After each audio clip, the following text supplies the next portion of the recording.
Hola Giselle, buenas tardes. El día de hoy el tema que vengo a compartirles es el tema que se llama rechazo. Creo que antes de empezar debemos de entender qué es rechazo. Rechazo es contradecir lo que alguien expresa o admite, o no admitir lo que uno propone u ofrece. Mostrar oposición o desaprecio a una persona, grupo, comunidad, y llega en algún momento dado a convertirse en un estilo de vida. Consiste también en que una persona se sienta inepta para vivir, tener esa incapacidad para vivir, para relacionarse, para enfrentar o solucionar un problema. El rechazo es un bloqueo emocional, espiritual y mental. El rechazo se fundamenta en la incredulidad. Pero, ¿qué es la incredulidad? La incredulidad es una anestesia a nuestras emociones, que impide que sintamos el amor de Dios. Pero la incredulidad que hay en las personas principalmente es causada por algo que se llama déficit de amor. Pero creo que muchos de ustedes se estarán haciendo la pregunta de, pero, ¿qué es déficit? Bueno, el déficit es esa falta de amor que la persona, ya sea desde pequeño o en la edad adulta, no ha tenido. Y ese déficit te lleva a sentirte rechazado. Pero vamos a ver cuáles son las causas que originan este rechazo. Este rechazo, los niños o las personas pueden sentirlo desde la etapa prenatal, desde el momento de que están en el vientre de su madre. ¿Y por qué puede ser esto? Ya que a veces los padres tienen situaciones difíciles económicamente cuando se enteran de que van a ser padres, y esto genera un sentir de rechazo a que el niño que está engendrándose en ese momento sugiere en ese momento no felicidad, sino un problema de cómo solucionar esa etapa. También cuando los padres se enteran de que van a ser padres y están en un momento de divorcio, de separación, o cuando hay momentos en que los padres toman la decisión de querer intentar o ya pasar por sus mentes el intento de aborto por este niño. Otra manera en que este niño puede sentir este rechazo es cuando normalmente, yo creo que muchos de ustedes han escuchado en algún momento en unas pláticas que yo esperaba una nena y nació un niño. O el padre quería un varón, por ser el primero quería un varón y llegó una niña. Entonces, el rechazo por su sexo muchas veces se da. También hay un rechazo por parte de los padres cuando hay problemas físicos. Y estos problemas físicos pueden darse ya sea por la deformidad, como puede ser el mongolismo, un labio leporino, un paladar hendido que puede tener el bebé. Y hay un rechazo por parte de estos padres a esta situación. O simplemente ser víctima de circunstancias. Aquí yo, por ejemplo, en circunstancias yo me siento muy reflejado porque yo nací por medio de forceps. Y eso ocasionó que desde el momento en que el doctor me recibió y me dañó con el uso de forceps, que son pinzas quirúrgicas, donde te toman de la cabeza y te sacan, él generó una cicatriz en mi cabeza. Y lo que pasó es que durante 6 meses estuve yo en incubadora y nunca me abrazaron mis padres. Entonces desde ahí fue un momento en que yo recibí ese rechazo. Pero muchas veces en nuestras vidas nosotros recibimos mensajes de desvalor que llegan a nosotros no como palabras, sino como acciones o actitudes. Y lo que hacen es comunicar a la persona: tú no me interesas, no me importas para nada, tú no vales. Este tipo de acciones y mensajes que son tan repetitivas en nuestra vida y que recibimos desde niños hacen que el diseño de Dios, como Él nos creó originalmente, se transforme y por lo tanto nos lleva a responder de una manera pasiva, que es el rechazo, o de una manera agresiva, que es la rebelión. La rebelión se da a lo mejor ya en la etapa más de adolescente. Pero bueno, dentro del rechazo, una área en la que puede desencadenar en la área de las emociones, este rechazo puede llevar a la depresión. Entonces, ¿pero qué es la depresión? La depresión en nuestras vidas lo que va a ocasionar es una pérdida de ganas de vivir. No sé si alguien de los que me está escuchando ha tenido ese sentimiento de decir, ¿para qué vivo? Ese pérdida de placer de hacer actividades, de salir con los amigos, al cine, al parque, a salir con la familia. Esa es la depresión. Esos son pequeños síntomas que se van dando. También puede ser la dificultad al dormir. Siempre te encuentras cansado, duermes y aún así te levantas y te levantas cansado. Tienes una falta de energía. Hay un sentimiento dentro de ti de ineptitud, de que no eres capaz de hacer las cosas. Y eso te va llevando cada vez más a odiarte a ti mismo. Espero que se estén dando, se sientan reflejados con lo que estoy diciendo. O si en algún momento ustedes se sintieron así. Quisiera que ustedes pudieran reflexionar estas cosas y ver si en algún momento ustedes han pasado por esto. También esta depresión lo que va a originar es la desesperanza. Ya no tienes esperanza alguna. Y cada vez va dañando más y más y más tu ser, hasta que llega un punto en el que estás pensando en el suicidio o en la muerte. Yo quisiera hablar un poco en el ambiente de la depresión, un testimonio propio mío. Y bueno, yo les quiero contar que hace algún tiempo yo me encontraba sumergido en la depresión. Me aislaba físicamente de todas las personas a mi alrededor. Me pasaba horas y horas frente a un televisor. Me pasaba también siempre encerrado en mi habitación. No quería tener contacto con nadie.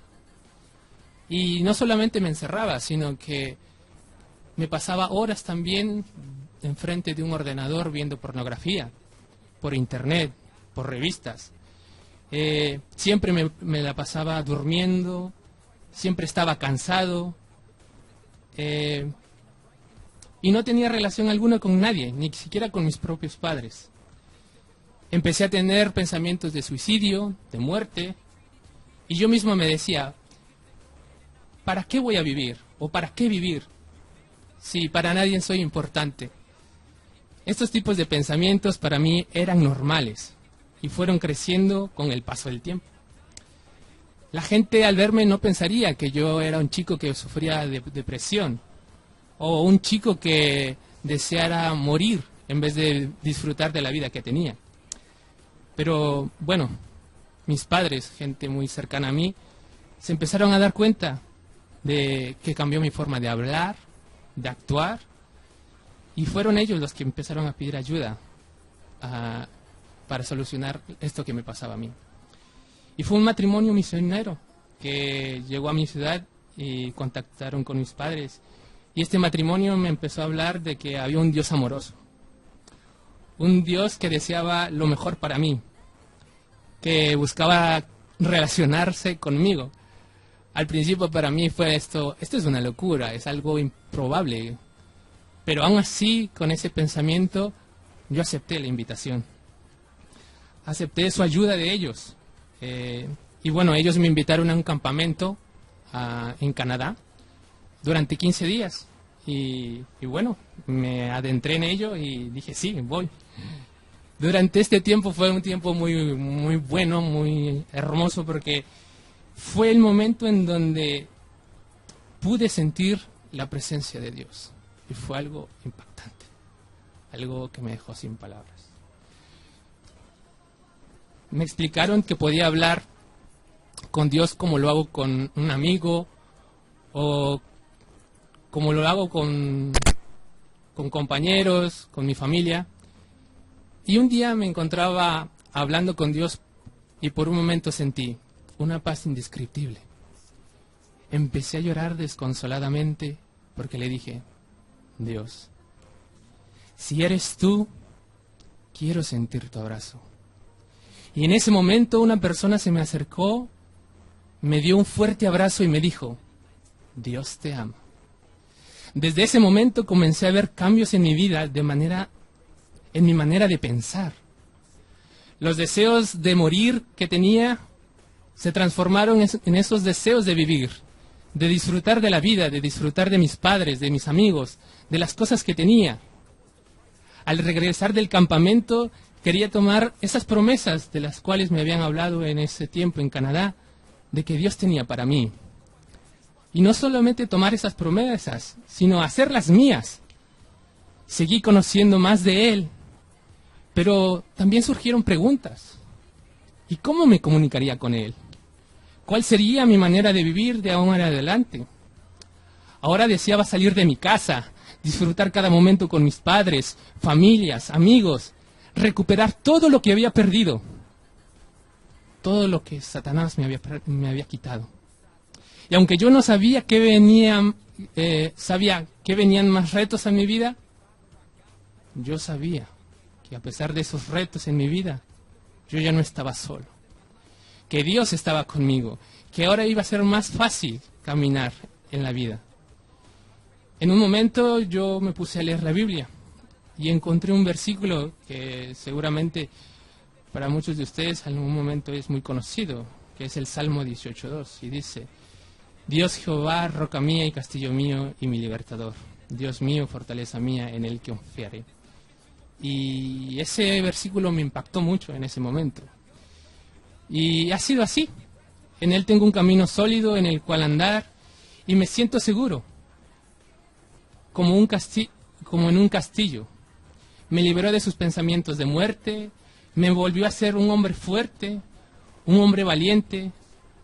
Cuando me parecía a mí mismo débil, incapaz de vivir, Él me dio la seguridad y la victoria en mi vida. Y bueno, no les quiero dejar solamente con qué es el rechazo, sino decirles que hay solución, que hay una solución para salir de eso, porque yo salí de ahí. Y un punto importante es que tú, si has recibido ese rechazo, que estés dispuesto a aprender, que estés dispuesto a desaprender las antiguas maneras de reaccionar y reajustarte, cambiar hábitos, cambiar actitudes, cambiar comportamientos. ¿Es difícil? Sí, cambiar un hábito es difícil, pero los invito a ser constantes, porque la constancia hace que tú puedas cambiar. Otra manera de atacar ese rechazo es el perdón. Perdonar a las personas que te hicieron daño. Perdonar todas las acciones, palabras que te hirieron muy profundamente en tu ser y en tu corazón, que dañaron la identidad que Dios te dio. Pero nosotros tenemos esa decisión de perdonar. Podemos decidir perdonar o cargar siempre con ese dolor. Y olvidar, pues si mantenemos vivos esos rechazos que recibimos en nuestra memoria, haremos que nuestro presente sea arruinado. Y también echaremos a perder lo que viene delante de nosotros, echaremos a perder lo que Dios está por darnos en nuestro día a día, en lo que viene, en el futuro que Dios tiene preparado para nosotros.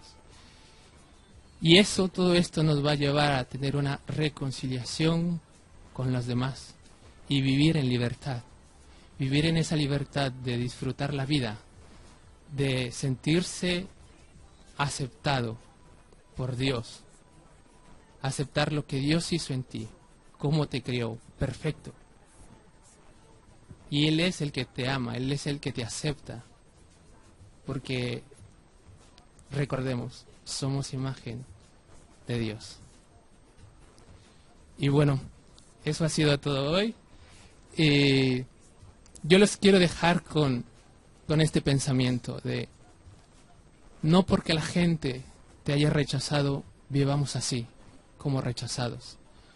Porque Dios, nuestro Padre, Él nos ama tal y como somos, con nuestros errores y con nuestras decisiones. Pero jamás nos va a señalar, jamás nos va a culpar, jamás nos va a hacer sentir menos que los demás, porque cada uno de nosotros somos especiales. Y que no se escuche esto como un cliché, sino que realmente podamos entender que cada uno de nosotros somos diferentes, pero en esa diferencia hay una riqueza para que podamos trabajar todos juntos dentro de una sociedad y crear cosas maravillosas y hacer lo que tanto estamos deseando, una transformación social, porque siempre buscamos que otras personas hagan un cambio, pero yo les digo, el cambio empieza por nosotros. Si realmente queremos un cambio en nuestra sociedad, hay que decir, yo tomo la bandera y yo soy ese cambio. No hay que vivir más agachando la cabeza, sino levantados, firmes y seguros de que nosotros somos esa respuesta a esa necesidad que hay afuera. Porque tenemos el valor, tenemos la firmeza y somos capaces de hacer eso y más. Cosas que ni siquiera en este momento nos pudiéramos imaginar. Yo en este momento estoy hablando en un micrófono y en ningún momento yo pensé hablar esto frente a un micrófono. Los invito a que ustedes mismos rompan sus límites. No permitan que nadie los limite, porque dentro de ustedes hay un gran potencial. Lo importante es que lo descubran.